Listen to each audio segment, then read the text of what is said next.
కూడా లేదు తెలియదు కానీ బీజేపీలో ఉన్నారు కాబట్టి ఇలాగే ఎంతవరకు ఇలా జెన్యూన్ క్యాండిడేట్స్ ఉంటారు బీజేపీ?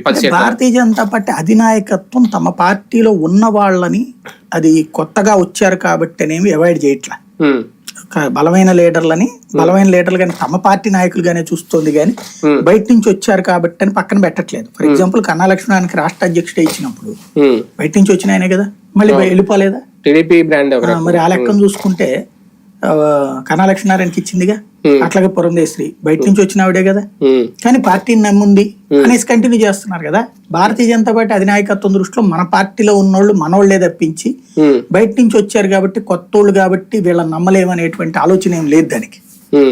అందుకనే విష్ణుకుమార్ రాజు తెలుగుదేశం ఆత్మతో ఉంటారు, కామినేని తెలుగుదేశం ఆత్మతో ఉంటారని తెలుసు వాళ్ళకి, ఆదినారాయణ రెడ్డి తెలుగుదేశం ఆత్మతో ఉంటారు అన్నటువంటి. కాకపోతే వాళ్ళ శక్తి సామర్థ్యాలను బట్టి ఆలోచిస్తోంది అంతే తప్పించి తెలుగుదేశంతో ఉంటారు కదా అని చెప్పి అవాయిడ్ చేస్తే సుజనా చౌదరి సీఎం రమేష్ ని అవాయిడ్ చేయాలి కదా, అసలు తెలుగుదేశాన్ని అవాయిడ్ చేయాలి కదా, చేయలేదు కదా. తెలుగుదేశం పార్టీ సీట్లకు గండిపడి ఇప్పుడు బీజేపీ ఆ స్థానాలు నిలబడుతుంది కొన్ని చోట్ల. ఇప్పుడు అనపర్తి ఆల్రెడీ ప్రకటించేసిన సీటు, అక్కడ అది బీజేపీకి వస్తుంది పొత్తులు అనేది. అలాగే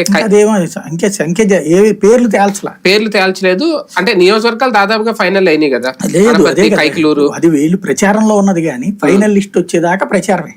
ఇప్పుడు ముందు ఆ లెక్కనైతే విజయవాడ వెస్ట్ లేదు, సెంట్రల్ ఉంది, తర్వాత వెస్ట్ వచ్చింది, తర్వాత